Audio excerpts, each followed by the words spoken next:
నమస్కారం. అమృత కలశం నకర్మణాన ప్రజాధనే నత్యాగే నైకే అమృతత్వమానసు పరేణ నాకం నిహితం గుహాయాం విభ్రాజదేతద్యతయో విశంతి. ఈ శరీరాన్ని అమృతమయంగా చేసుకోవాలి. ఇందుకోసమే సంప్రదాయాలు, పూజలు, పునస్కారాలు, నియమాలు, నోములు, ఉపవాసాలు, వ్రతాలు అన్నీను. వీటి ద్వారా శరీరాన్ని శుష్కింపజేసి మనస్సును బలోపేతం చెయ్యడం. సాధనం శరీరం, సాధ్యం పరమాత్ముడు. మధ్య మార్గంగా దేంతో ఈ సాధనాన్ని వినియోగిస్తున్నాం? జీవుడు, మనస్సు, ఆత్మశక్తి. వీటి ద్వారా ఇలా మనం విభజన చేసుకుంటే అంశాన్ని పరమాత్మ సన్నిధానంలో ఉపచారాలు చేసి ఆవాహయామి, ఆసనం సమర్పయామి, కూర్చోబెట్టాం అతిథిని. అలా కూర్చోబెట్టిన తర్వాత కాళ్ళు కడుక్కోవడానికి నీళ్ళు ఇచ్చాం. కాళ్ళు కడుక్కున్నారు స్వామివారు. తాగడానికి నీళ్ళు ఇచ్చేసాం. ఆ తర్వాత స్నానం చేస్తారా? స్నానం చేయించాం. వస్త్రాలు కట్టుకున్నారు. పిమ్మట పువ్వుల చేత, గంధం, పుష్పం, అక్షింతల చేత అలంకరణ కూడా చేసుకున్నాం స్వామివారికి. ఇప్పుడు స్వామివారు చల్లబడ్డారు. భోజనం చేస్తారా? అడగకూడదు, చేయించాలి. ఏమంటే ఓ మాట ఉంది. ఓనాటి కాలంలో మన ఇంటికి ఎవరైనా బంధువులు వస్తే లేండి కాళ్ళు కడుక్కుందరు, భోజనానికి రండి అనేవాళ్ళు. ఈనాటి కాలంలో భోజనం చేస్తారా అని అడుగుతున్నారు. పైగా ఏం చేస్తారో వాళ్ళ ఇష్టానికే వదిలేస్తున్నారు. వాళ్ళు ఏం తింటారో మనకు తెలియదు కదా అని అన్నీ చూపిస్తారు. మీకు నచ్చినవి మీరు తినండి అన్నట్లుగా చెబుతున్నారు. ఒకనాటి కాలంలో అలా ఉండేది కాదు. రండి భోజనం చేద్దాం, వయం అని చెప్పడం, వడ్డించడం,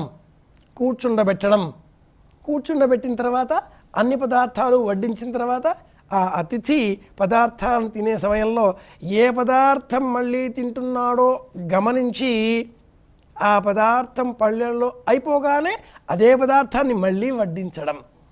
అడగకుండానే, అయిపోక ముందే అది వడ్డించుకున్నాడు, కలపకున్నాడు కానీ మళ్ళీ వడ్డించాలి, ఇది అతనికి ఇష్టమైంది అని గుర్తించడం. అంటే వడ్డించడం కూడా ఒక కళ. భక్తి, శ్రద్ధ, ఆసక్తి, నియమము, నిష్ఠ, ప్రేమ అన్నీ కూడా కలగలిపి అతిథిని ఏ విధంగా మనం తోషయిష్యే ఆనందపరిచే వాళ్ళమో పరమాత్ముడి కూడా మనం అలాగే ఆనందపరచాలి నైవేద్యం సమర్పించడం ద్వారా. ఏ పదార్థం నైవేద్యంగా సమర్పించాలి? చాలామందికి ఇది చాలా పెద్ద ప్రశ్న అండోయ్. ఎందుకని అంటే మారిన జీవన కాలమాన పరిస్థితులలో మనం సనాతనమైనటువంటి భారతీయమైన వంటకాలను మెల్లిమెల్లిగా మర్చిపోతున్నాం. ఇప్పుడంతా కూడా ఆంగ్లమయమైన పాశ్చాత్య సంస్కృతితో కూడుకున్నటువంటి పదార్థాలు లభిస్తున్నాయి. పిజ్జా అంటారు, బర్గర్లు అంటారు, మరింకేవో మసాలా వంటకాలు అంటారు. రకరకాల దినుసులు లభిస్తున్నాయి. వీటి ద్వారా చేసేటటువంటి పదార్థాలని పరమాత్మకు మనం నైవేద్యంగా సమర్పించవచ్చా? పెద్ద ప్రశ్న. సమర్పించకూడదు, ఇది సమాధానం. ఎందుకని అంటే పరమాత్ముడికి మనం ఏ పదార్థాన్ని సమర్పిస్తున్నామో ఆ పదార్థాన్నే మనం ఆహారంగా స్వీకరించాలి. అది ఇప్పుడు ప్రసాదం అవుతుంది. ప్రకృష్టమైన సాదము ప్రసాదం. మనం పరమాత్ముడికి ఇలాంటి పదార్థాన్ని సమర్పించాం. ఆయనే చూస్తూ ఉంటాడు, మనల్ని గమనిస్తూ ఉంటాడు.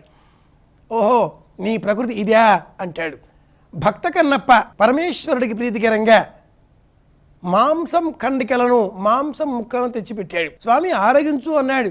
ఆరగించకపోతే అలిగాడు, ఏడ్చాడు, మొత్తుకున్నాడు, కాళ్ళు నిలగొట్టాడు.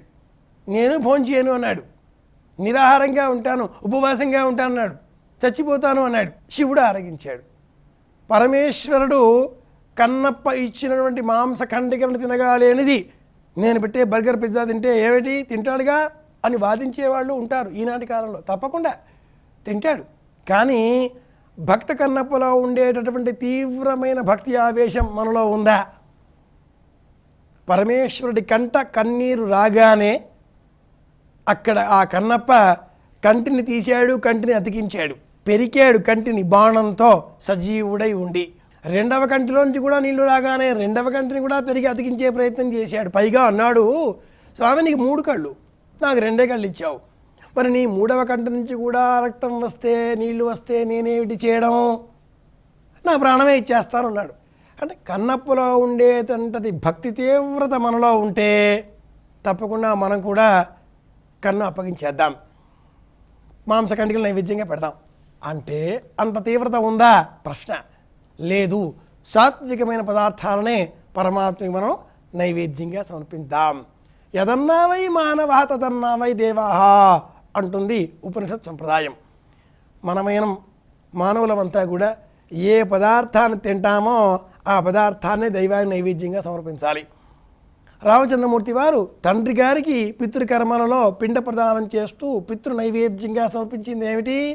రేగుపళ్ళ గుజ్జు. అది ఆయన తింటున్నాడు. ఇదే రామాయణంలో రామచంద్రమూర్తి గుహుడు సమర్పించినటువంటి అనేకములైనటువంటి పండ్లను పదార్థాలను పక్కన పెట్టి నేను వనవాస దీక్షలో ఉన్నాను, అడవికి వెళుతున్నాను అంటూ 2 చేతులు జోడించి స్వామి అన్న ఆ గుహుడితో సమాధానంగా చెప్పాడు. నిరాహారిగా చెట్టు కింద పడుకున్నాడు.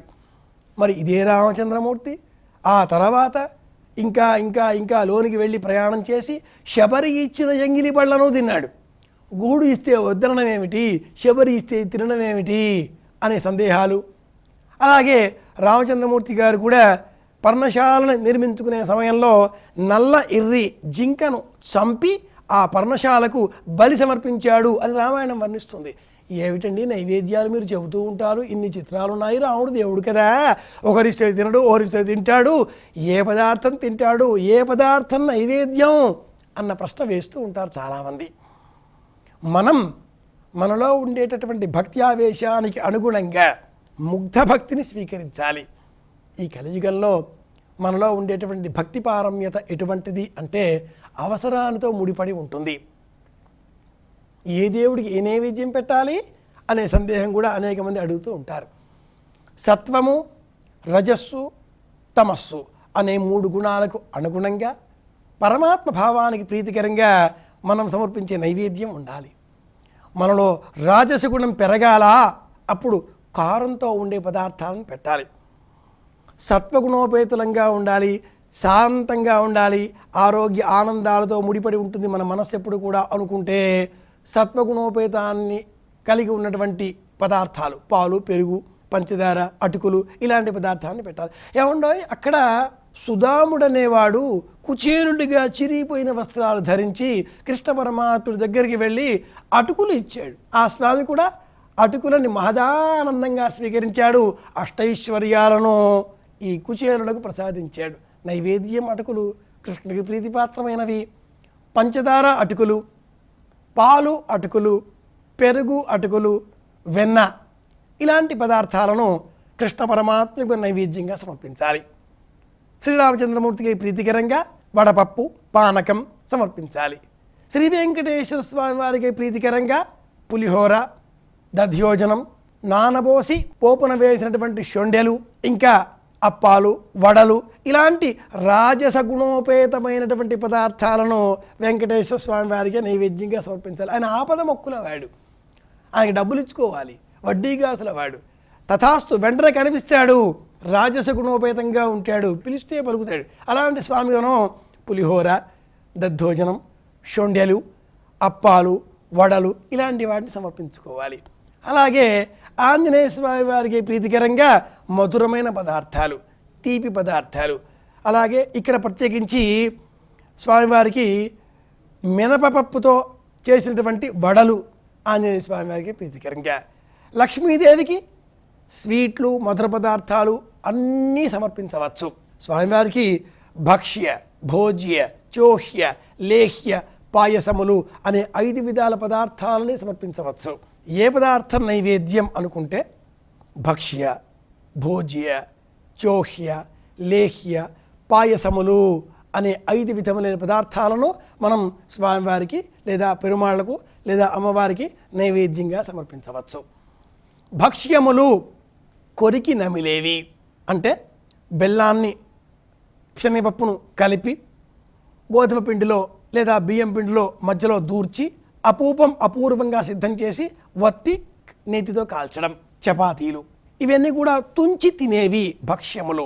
భోజ్యములు అన్నాదులు 9 విధములుగా మనం ఈ అన్నాలను సిద్ధం చేయవచ్చు. చింతపండు కలిపితే చింతపండు పులిహోర, పెరుగు కలిపితే పెరుగన్నం అవుతుంది, నిమ్మరసం కలిపితే నిమ్మకాయ పులిహోర అవుతుంది. అన్నం ఒక్కటే. ఇది భోజ్యం, భుజింపబడేది. భుజించేవాడు జీవుడు, చేతులతో స్వీకరించి. ఓ సందేహం అండి, చేతితో అన్నాన్ని కలిపి తింటున్నాం, అన్నానికి రుచి తెలుస్తుందా? తెలియదే. నాలికకి రుచి తెలుస్తుంది.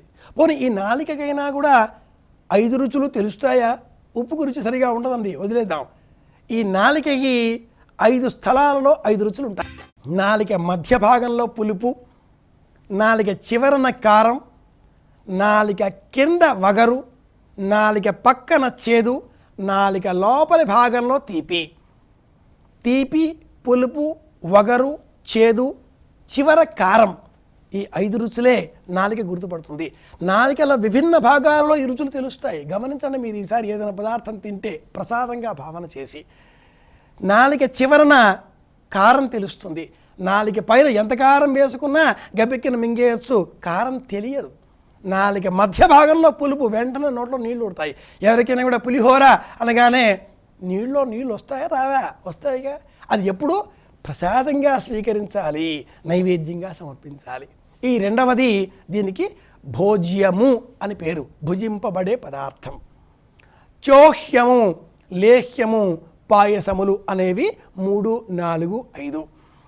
చోహ్యము పప్పులు, కూరగాయలు, ఇవన్నీ కత్తిరించి వండేవి. వంట చేసే సమయంలో ప్రవహించే నీటిని కుండలో బంధించి ఉన్నాం, ఒక దోషం. వంట చేసే సమయంలో ఆకుకూరలను ఖండించాం, ఒక దోషం. వంట చేసే సమయంలో ఆ పాత్రలో వీటిని వేసి కలిపాం, బాగా కలియబెట్టాం, ఇది దోషం. అలాగే దాని కింద మంట పెట్టి ఉడకబెట్టాం, అది దోషం. దానిలో ప్రాణం ఉంది ఆ ఆకుకూరల్లో.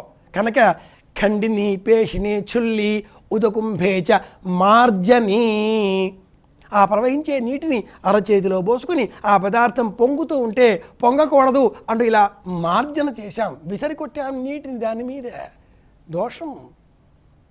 ఈ 5 పోయే విధంగా ఆ సమయంలో అన్న సూక్తం చదవాలి.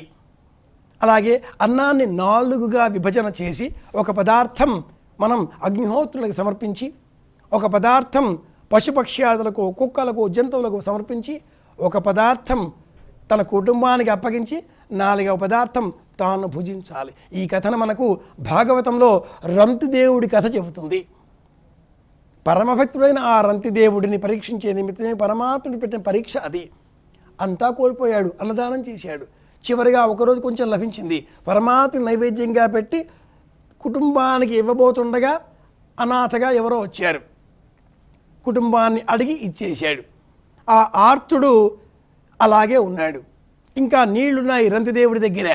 ఈ నీళ్లను కూడా పరమాత్మ, పరంధామ అని సమర్పించి పుచ్చుకుపోయే సమయంలో అన్నార్తుడు స్వామి దాహం అన్నాడు, నీళ్లు ఇచ్చేశాడు. కనుక ఈ భోజనం చేసే సమయంలో పదార్థం నైవేద్యం ఆ పిమ్మట ప్రసాదంగా మారిన తర్వాతే తీసుకోవాలి. తీసుకునే సమయంలో కూడా అందరితో పంచుకోవాలి. ఆ పంచుకునేటప్పుడు కూడా ఈ పదార్థం నైవేద్యం ఏది కావాలి అంటే, మనలో సత్వగుణం పెంచుకోవాలి అంటే సాత్వికమైనటువంటి వాటినే నైవేద్యంగా సమర్పించాలి. ఏ దేవతలను మనం ఉపాసిస్తున్నామో ఆయా దేవతలకు అనుగుణంగా మన బుద్ధి ప్రభావితం అవుతూ ఉంటుంది. రామచంద్రమూర్తి మనం ప్రభావంగా స్వీకరించి ఆ స్వామిని మనం ఉపాసన చేస్తున్నామా? మనలో రాముడిలో ఉండేటటువంటి ధర్మగుణం, భార్య, పిల్లలు, కుటుంబం, క్షేమం, అందరి శాంతి, అందరి వృద్ధి, స్వామివారి ప్రీతికరంగా పెసరపప్పు, బెల్లం పానకం నైవేద్యం. ఇక్కడ సత్వగుణమే ప్రధానంగా. అలాగే వెంకటేశ్వర స్వామి వారిని ఆరాధన చేస్తున్నామా? స్వామివారి ప్రీతికరంగా పులిహోరలు, దద్దోజనం, షొండ్యలు, అప్పాలు, ఇలాంటి పదార్థాలు. ఇవి రాజసగుణం. వడ్డీ కాసల వాడు ఆయన, ఇస్తాడు మళ్ళీ తీసుకుంటాడు, మన కోరికలన్నీ నెరవేరుస్తూ ఉంటాడు. అదే ప్రకారంగా ఏ గుణం మనం పెంపొందింపజేసుకోవాలి అనుకుంటున్నామో ఆ గుణాన్నే పరమాత్మ నైవేద్యంగా సమర్పించాలి అంటుంది సంప్రదాయం. మనకు కుజ అనుగ్రహం కావాలి. మనలో కుజ లక్షణం తక్కువ ఉంది అనుకుందాం కాసేపు. ఏదో సొంత ఇల్లు కావాలి, భూమి కావాలి, ప్లాట్ కొందాం, ఇలాంటి ఆలోచనతో ఉన్నాం. అప్పుడు ఏం చేయాలి?